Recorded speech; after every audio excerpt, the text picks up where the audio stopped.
بسم الله الرحمن الرحیم. په پیل کې د خبرونو سرټکی.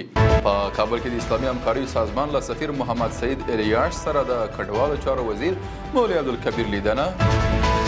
د بهرنیو چارو وزارت د ستراتیژیکو مطالعاتو مرکز په نوښت د پاکستان او هند د اړیکو تیاروالی او په سیمه باندې د هغې اغیز تر سرلیک لاندې د علمي کنفرانس ترسره کېدل. او دا چې بهرنیو چارو وزیر د یو شمېر افغان سوداګرو او پانګوالو سره ولیدل.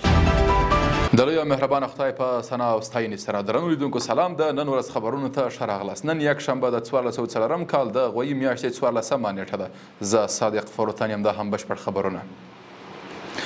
د کډوالو بیرته راستنېدونکو چارو وزیر مولوي عبدالکبیر په کابل کې د اسلامي همکاریو سازمان له سفیر محمد سعید الیاش سره په کتنه کې د افغان کډوالو سره د مرستې او د ټولګټو پروژو په پلي کولو خبرې کړې. د کتنه کې مولوي عبدالکبیر له اسلامي نړۍ سره د اسلامي امارت تعامل او اړیکې خورا ارزښتمند بللي او زیاته کړې ده چې دغه سازمان د اسلامي هیوادونو ترمنځ د اړیکو لپاره غوره او مهم بنسټ دی.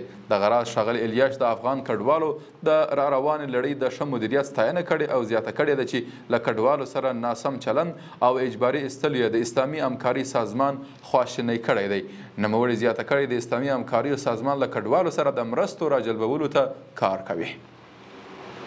بل خبر کې د بهرنیو چارو وزارت د ستراتیژیکو مطالعاتو مرکز په نوښت د پاکستان او هند اړیکو کې ترنګلتیا او پر سیمه یې اغیزې تر سرلیک لاندې علمي غونډه کې د دواړو هیوادونو ترمنځ اړیکو کې وروستۍ ترنګلتیا پر سیمه افغانستان د اغیزو په تړاو بحث وسو. په دې غونډه کې د بهرنیو چارو وزارت لومړي سیاسي رئیس مفتي نور احمد نور ویلي چې اسلامي امارت له دواړو هیوادونو سره مشترکات او مثبت تعامل لري او نه غواړي چې د دواړو هیوادونو ترمنځ جګړه وسي. نوموړي زیاته کړې اسلامي امارت ته سیمه ییز ثبات او امن مهم دی او د اقتصاد محوره سیاست په رڼا کې غواړي د یادو هیوادونو په اړیکو کې رامنځته سوې ترنګلتیا ختمه سي. د عامه روغتیا وزیر د راستنېدونکو هیوادوالو د روغتیایي خدمتونو ارزونې په موخه تورخم ته سفر کړی. د عامه روغتیا وزیر مولوي نورجلال جلالي ننګرهار ته د سفر پر مهال تورخم کې بیرته راستنېدونکو هیوادوالو ته د وړاندې کیدونکو روغتیایي خدمتونو ارزونه کړې ده. د عامه روغتیا وزارت وایي چې ښاغلي جلالي د لا غوره خدمتونو وړاندې کولو په موخه مسؤلینو ته لازمې سپارښتنې کړې دي.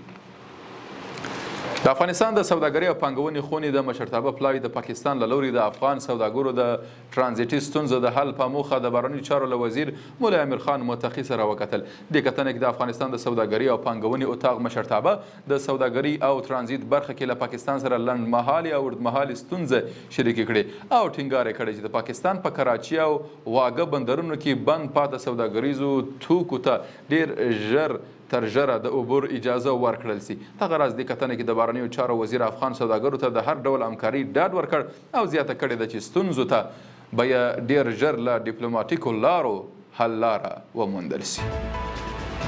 له ملتیا مو مننه.